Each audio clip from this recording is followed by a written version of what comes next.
जय गजानन. शेगाव हे विदर्भातील एक छोटंसं खेड, जिथे 32 वर्ष आपले सद्गुरू संत गजानन महाराजांचे वास्तव्य होते. मंडळी, आज आपल्या सद्गुरूंना समाधी घेऊन 110 वर्षांचा काळ उलटला, तरी सुद्धा आजही आपल्या भक्तांच्या मदतीसाठी सद्गुरू धावून येतात. मंडळी, आपल्या सर्वांच्या आयुष्यात कधी ना कधी एक चमत्कारिक प्रसंग घडला असेलच. उदाहरणार्थ, आपण कुठल्या संकटात असता कोणीतरी कुठून तरी येतं, आपल्याला मदत करतं आणि आपल्याला त्या संकटातून पार पाडतं. आणि त्यावेळी आपण मनात विचार करतो की हा काय चमत्कार होता, ही कसली किमया होती. तर त्याचं उत्तर म्हणजे आपली सद्गुरूंवर असलेली निस्सीम श्रद्धा. कारण का त्या श्रद्धेमुळेच सद्गुरू असे अनुभव आपल्या आयुष्यात आणतात. तर असेच काही सद्गुरू कृपा झालेले अनुभव आपण सर्वांस दाखवू इच्छितो. सद्गुरूंचं आपल्या भक्तांवर किती अफाट प्रेम आहे हे तुम्हाला या व्हिडिओमधून दिसेलच. चला तर मंडळी, संत गजानन महाराजांचं स्मरण करून त्यांनी केलेल्या अनेक चमत्कारांपैकी काही चमत्कार पाहूया आणि ऐकूया. जय गजानन. जय गजानन. नमस्कार, मी चित्रा देशमुख. आम्ही गेलो असे मानू नका, असे आपले महाराज आपल्याला सांगून गेले. आणि पदोपदी आपल्याला असा अनुभव येतो, आपण एखाद्या वेळेस अडचणीत सापडलो आणि मनापासून महाराजांना साथ घातली तर नक्कीच ते आपल्यासाठी धावून येतात. आणि त्यावेळी त्यांच्या त्या रूपात आपण ओळखू शकत नाही. असाच एक अनुभव मला आलाय, तो मी आज शेअर करते. 2010 साली मी आणि भारती मम्मी, म्हणजे आपल्या नितीन गोकर्णे यांची बहीण, तिला मी मम्मी म्हणते, तर आम्ही दोघी शेगावला चाललो होतो. आपली गोंदिया एक्सप्रेस. आणि तिचं असं ऑड टायमिंग आहे शेगावला पोहोचण्याचं. पहाटे 3:45 ते 4च्या सुमारास ती पोहोचते. आणि काही गडबड गोंधळ होऊ नये म्हणून आम्ही 3:15चा गजरही लावला होता. तसंच रात्री गार्डला सांगितलं होतं, टीसीला देखील सांगितलं होतं की आम्हाला शेगाव आलं की सांगा. हो म्हणले. ठीक आहे. रात्री आम्ही झोपलो. बरं, प्रवासात आपण असलो की इतकी काही गाढ झोपही लागत नाही. तसं 3 वाजल्यापासून आम्ही दोघी जाग्या होतो. आणि 3 वाजल्यानंतर जे जे स्टेशन येईल, म्हणजे जेव्हा जेव्हा गाडी थांबेल तेव्हा तेव्हा मी दारापाशी जाऊन पाहत असे. तर मला वाटतं 3 वाजता एक स्टेशन आलं. मी दरवाजाजवळ गेले. एक माणूस उभा होता तिथे. म्हटलं, शेगाव स्टेशन यायला किती वेळ लागेल? त्यांनी घड्याळ बघितलं. शेगाव को तो बहुत टाइम है. म्हटलं, फिर भी आधा पौना घंटा आराम से. म्हणजे हे टायमिंग आम्हालाही माहित होतं. साधारण ट्रेन 4:45च्या सुमारास शेगावला पोहोचते. ओके, मी सीटवर जाऊन बसले. भारती मम्मीला म्हटलं की असं असं तो बोलला. पुन्हा थोड्या वेळाने एक स्टेशन आलं. पुन्हा मी जाऊन पाहिलं. अर्थात तेव्हा तो तिथे नव्हता. त्याचं स्टेशन आलं असेल तर उतरला असेल. आणि वॉश बेसिनच्या समोर एक जाळीचा दरवाजा होता. तिथे एक माणूस झोपलेला. कदाचित तो गार्ड असावा. बरं, आता पहाटे झोपलेल्या माणसाला आपण कसं उठवून विचारायचं? म्हटलं जाऊन दे. पुन्हा जाऊन बसले. असं करत करत साधारण 3:45 झाले असतील. पुन्हा एक स्टेशन आलं. गाडी थांबली. मी गेले दरवाजापाशी. दरवाजा उघडला. म्हटलं, इथे काहीतरी इंडिकेटर असेल, वर्दळ असेल लोकांची. काहीच नाही. प्लॅटफॉर्मवर काळोख. म्हटलं, अरे बापरे, आता काय? आता कोणाला विचारावं? विचारण्यासारखंही कोणीच नाही. म्हटलं, जाऊन दे, आता आपली माऊलीच आपल्याला तारेल. पुन्हा येऊन बसले. म्हटलं, नाही ग मम्मी, कोणीच नाहीये तिथे विचारायला. ठीक आहे, बसलो आम्ही. ट्रेन सुरू झाली. मग पुढच्या स्टेशनवर थांबली. मग जरासा उजेड दिसला. पुन्हा मी गेले, पाहिलं तर वाचलं तिथे अकोला. हुश, निर्धास्त. मी लगेच आले, म्हटलं अगं अकोला आले ना, आता आपण एकदम बिंदास पुढचं जे स्टेशन येईल तिथे आपण उतरायचं. पण डोक्यात ही एकच गोष्ट होती माझ्या, की अकोल्यानंतर शेगाव. अर्थात चुकीचं फिडिंग होतं माझ्या डोक्यात. कारण मुंबईहून शेगावला जाताना पहिलं स्टेशन शेगाव लागतं. हा, म्हणजे आता जर कोणी मला विचारलं ना, तर मी अगदी ठामपणे सांगू शकेन, की बाबांनो तुम्ही मुंबईहून जाताय तर पहिलं अकोला नाही, पहिलं तुम्हाला स्टेशन येईल ते शेगाव. असंच आम्ही गप्पा मारत बसलेलो. तेवढ्यात माझा मोबाईल वाजला. शेगावच्या गुरुकृपा हॉटेलमधून त्या मॅनेजरचा फोन.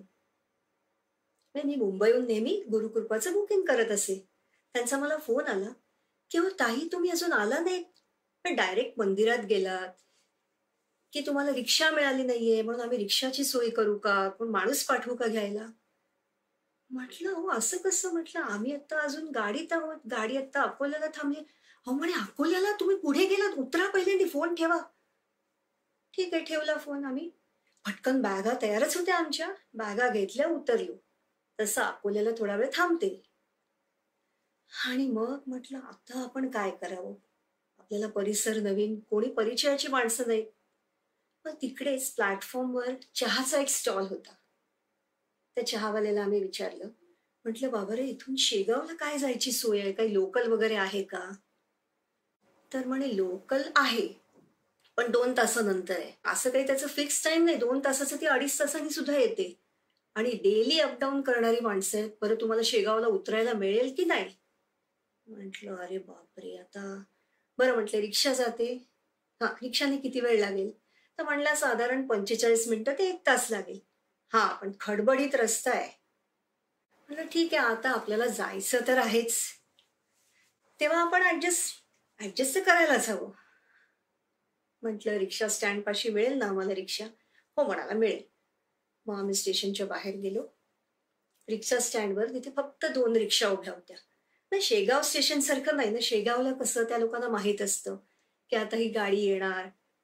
आणि मग लिटरली ते एक 7-8 रिक्षा तर असतातच आणि ते आपल्याला येऊन विचारतात रिक्षावाले, की मंदिरात जायचंय, भक्त निवासला जायचंय, की कुठल्या हॉटेलमध्ये जायचंय.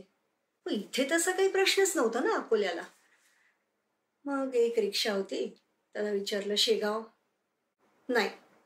अरे बापरे! म्हटलं नाचा पाडा इथेच सुरू झाला. बरं दुसरा रिक्षावाला होता, त्याला विचारलं. तोही नाही म्हणाला. आता काय करावं?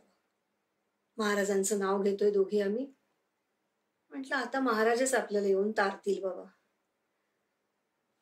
ह्याच गोंधळात सगळी आमची 15-20 मिनिटं आरामात गेली, जास्तीच.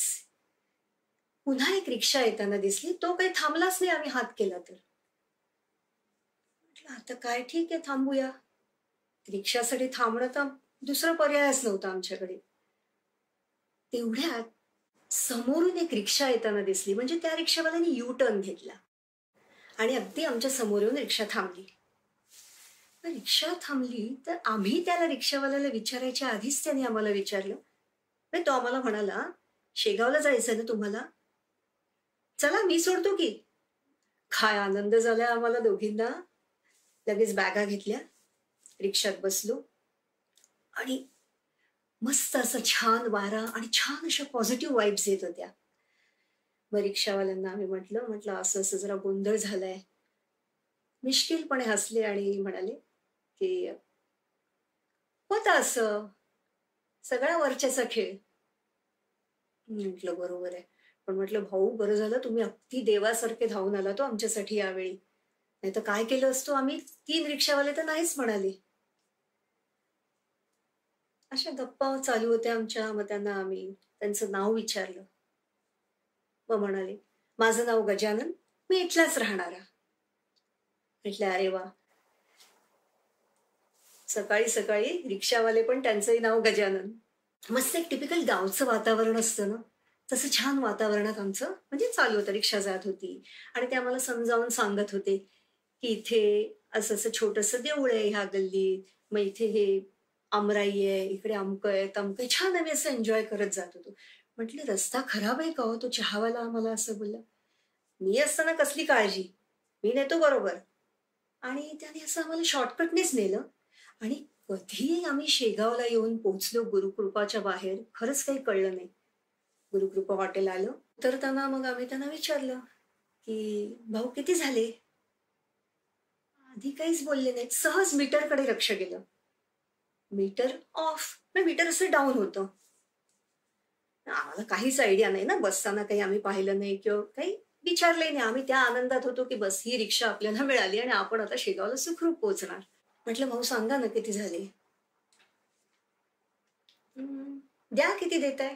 म्हटलं, "नाही असं नका करू. एक तर छान तुम्ही आम्हाला ह्या अडचणीच्या वेळी देवासारखे धावून आलात.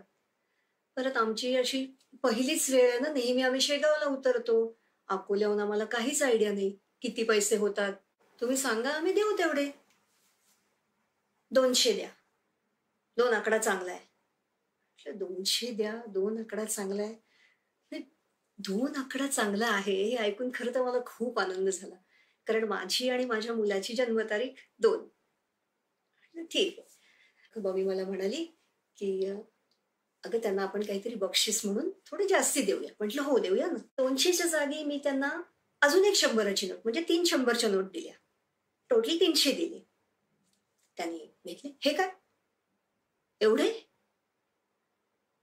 म्हटलं, "आमच्यातर्फे तुम्हाला हे बक्षीस." कसं बघताय? "हं, इतक्या पैशांचं मी काय करू? मला काय उपयोग?" म्हटलं, "अहो मुलाबाळांना खाऊ द्या ना तुम्ही. असं नाही नका म्हणू. बाबांची इच्छा समजा." हसले, घेतले पैसे. म्हटलं, "भाऊ तुमचा फोन नंबर देता का हो? आज रात्रीच्या गाडीने आम्ही पुन्हा मुंबईला जाणार आहोत आणि दुपारी दर्शनानंतर आपण आनंदसागरला जाऊया. तुम्ही इथे असलात तर तुमच्याच रिक्षाने जाऊ. नंबर घ्या." आणि नंबर त्यांनी जो दिला, तो मी 2दा कन्फर्म केला. म्हणजे आपण नंबर एक्सचेंज करताना कसं पुन्हा रिपीट करतो, की काही कुठल्याही आकड्याची चुकामुक होऊ नये म्हणून. म्हटलं, "बरोबर आहे ना?" "हं." फक्त हं केलं.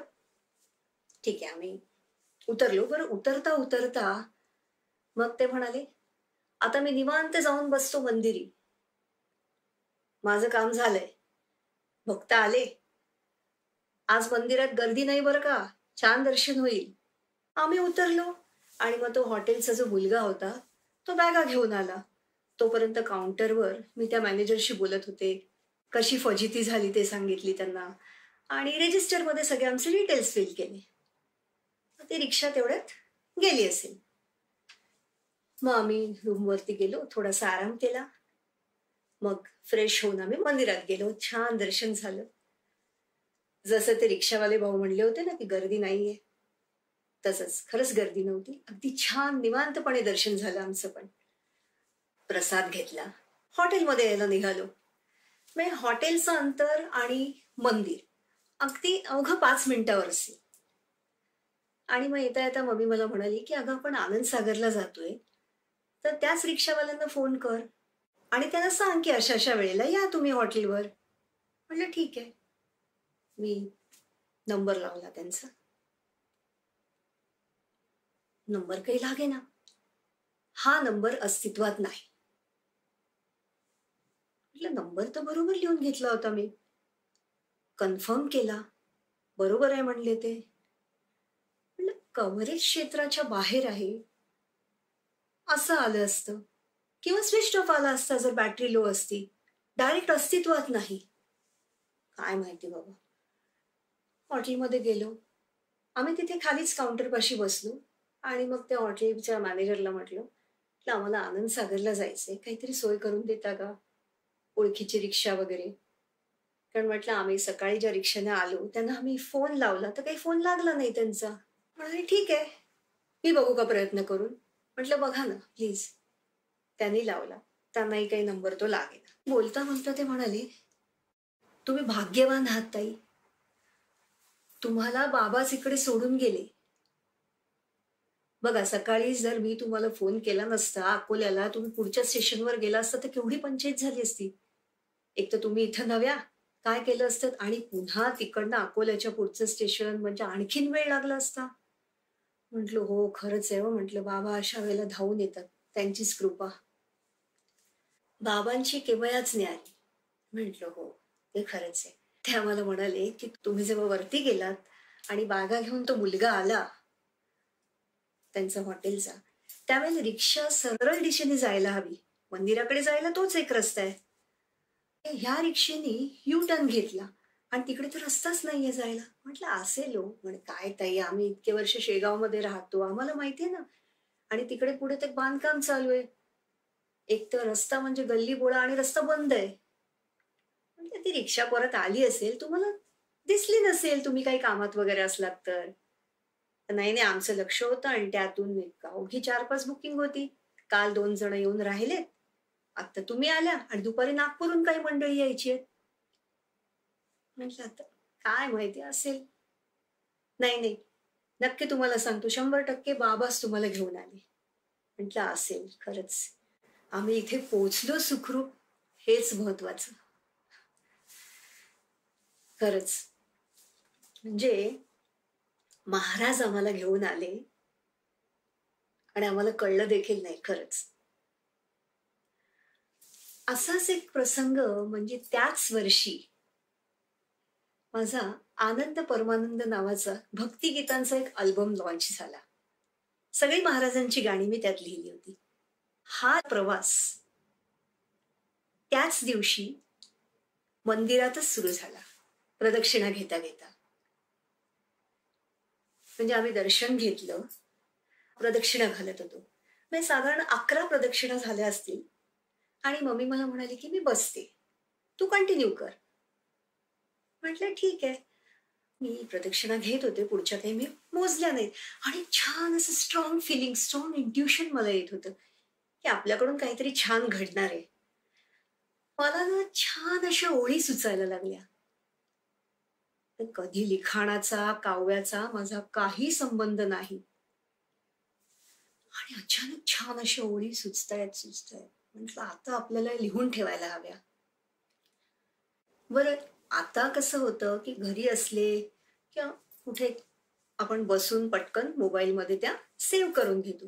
बरं तिथे प्रदक्षिणा घेता घेता मी कसं लिहू? लकीली माझ्याकडे पर्समध्ये पेन आणि पेपर या दोन्ही गोष्टी होत्या. मग मीही बसले.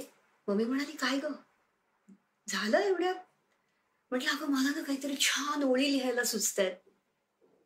आणि पटापट त्या बसून जेवढं सुचत होतं तेवढं पटापट, पटापट लिहून घेतलं. लिटरली असं रायमिंग म्हणजे पूर्ण काव्यात्मक झालं ते. आणि मम्मीनी पण ते वाचलं. "अरे किती छान लिहिलंयस." म्हटलं, "हो गं, खरंच महाराजांची कृपा, त्यांचीच प्रेरणा. तेच सुचवतात, तेच लिहून घेतात. करता करविता तोच." असा तो माझा प्रवास तिथे सुरू झाला. मग मुंबईला आलो आम्ही रात्री आणि डोक्यातून ही गोष्ट काही जाईना, की त्या रिक्षावाल्यांचा नंबर काही लागला नाही परत. पुन्हा ट्राय केला काही दिवसांनी, अस्तित्वात नाही. म्हटलं नक्कीच महाराज आपल्याला घेऊन आले आणि खरंच कळलं देखील नाही.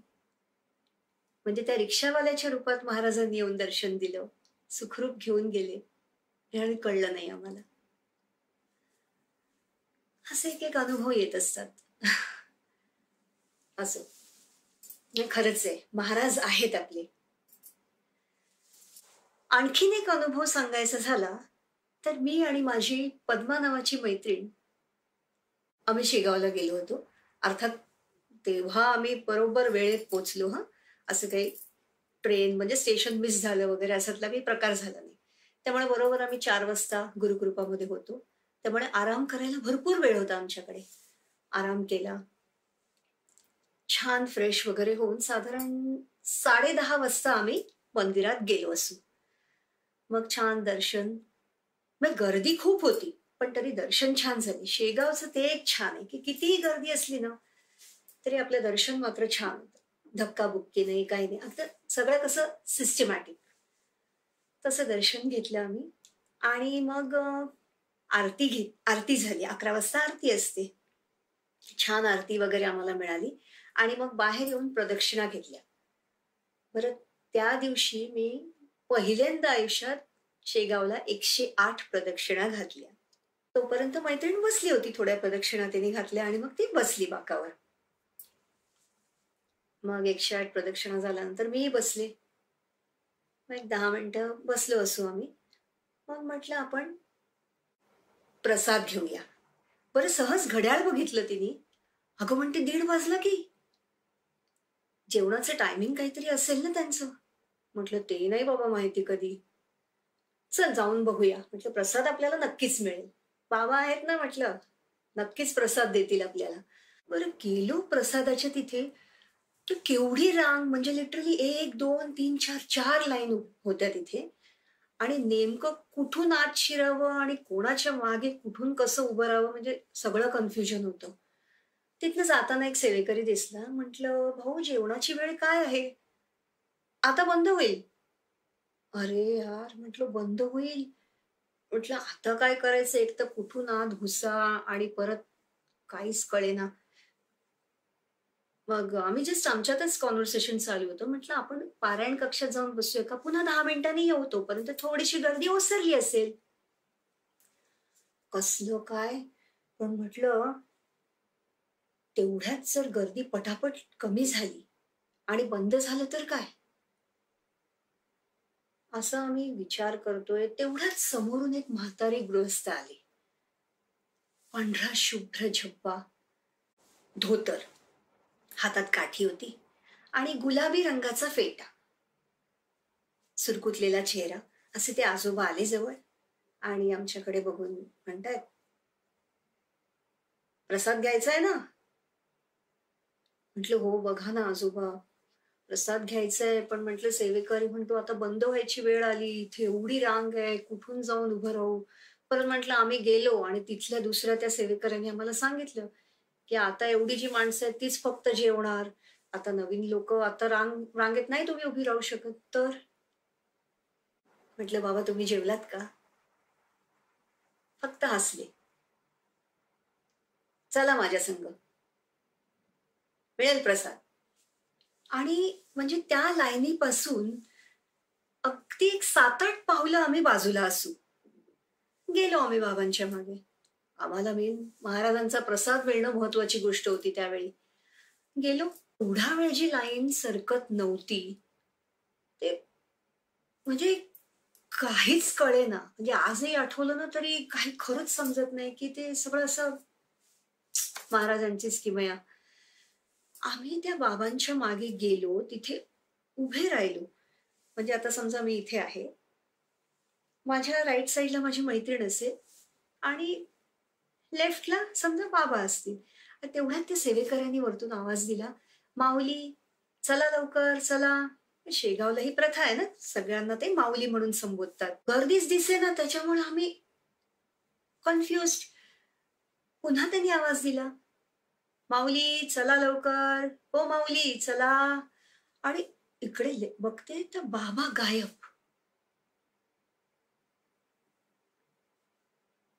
तर म्हणजे जास्त काही विचार करायचा वेळच नाही. बरं एवढी सगळी गर्दी गेली कुठे? मग बाबा इतका वेळ बाजूला होते आमच्या. बाबा गायब कुठे झाले? कधी, कुठे, कसे गेले? म्हणजे just fraction of a second म्हणतो ना, तसा तो प्रकार झाला.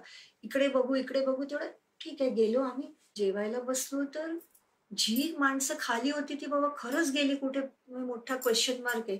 कारण वरती आम्ही जेवायला बसलो त्या डायनिंग हॉलमध्ये. तिथे अवघी 8 ते 10 माणसं असतील. मग बाकीची गेली कुठे? आणि कधी? बरं असंही नाही की आम्ही फार लांब होतो.